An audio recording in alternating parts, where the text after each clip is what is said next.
Hi friends, welcome to the Plane Fun RC channel. I'm your host Saul. We're here at Joe Nall 2024. We have a really unique biplane here by Extreme Flight called the Peregrine. Very unique, very different. One of the more stunning biplanes that's here today. And as you know, Extreme Flight always does fantastic stuff here. It's electric.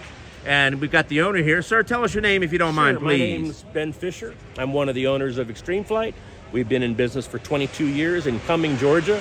We do our own brand, house brand of aircraft. We've been working on these aircraft for 22 years. This is the 70cc sized Peregrine biplane. We also do this aircraft in a 6S electric. The job of the Peregrine is to be a maximum performance aerobatic biplane with the least amount of biplane weirdness possible. Fantastic. So you've got a great design. I'll give you a little tour of what we've done here. So first off, starting from the front, the Peregrine's not a scale biplane. It's a fantasy non-scale design. So not being constrained by scale lines, we've gone for maximum cooling, particularly for gasoline engines. Now, we did all of the testing on this particular one with 70 and 76cc twins. For the CEF event in South Georgia, we threw a 6 kilowatt outrunner in it. But normally, you have flow-through cooling of the cylinder heads of a 70 to 76cc engine in the front and out in the low-pressure area. Now, looking from the top, one of the things about biplane design is biplane designs, the wings tend to interact with each other, and a lot of the objectionable tendencies of a biplane come from the interaction of the wing panels.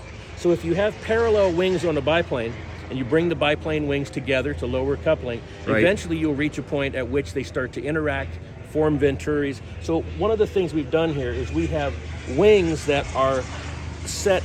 The bottom wing is zero taper, zero sweep.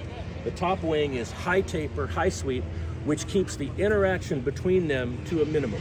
They don't overlap as much as many conventional designs. We come around to the tail. We have a very large tail because this class of aircraft needs to be able to vector thrust in hover, in Harrier, in torque roll. So we always have a sufficient elevator and rudder area so that we get very strong thrust vectoring.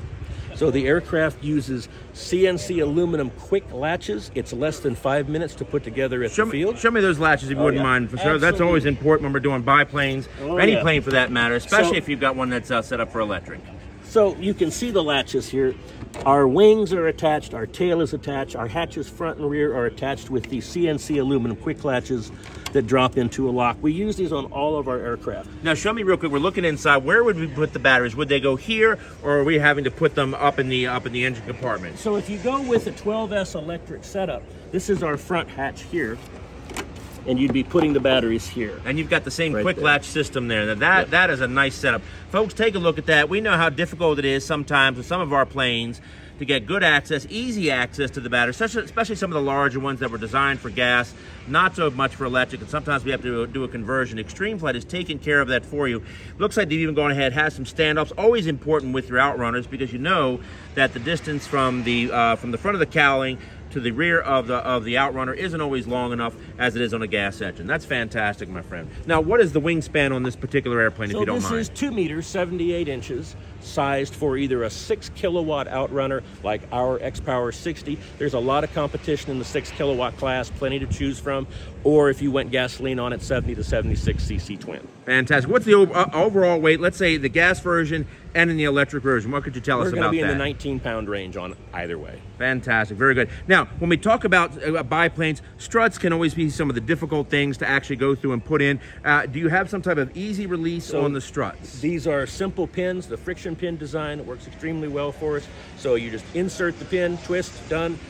And ready to take the pin out, twist, pull the pin. And folks, there's the pin he's talking about. Slides out the front and then goes ahead and slides back in when you're ready to remove. You can see it there on the bottom. You can see it there on the top. That's a pretty mature technology in the aerobatic biplane part of the market. Using twist friction pins works very well. Fantastic. Folks, you've got a stellar airplane here. Check them out, Extreme Flight. Really a very unique biplane. I would encourage you to go through and check them out. And all right, the little brother, the 6S electric, we produced. This is coming in a couple of months. The 6S size, which is 53 inches in span, we've been selling for about a year. It's very popular for us. Fantastic, folks. Fantastic airplane. Don't forget to check out Extreme Flight. Look them up. All right, friends, more to come.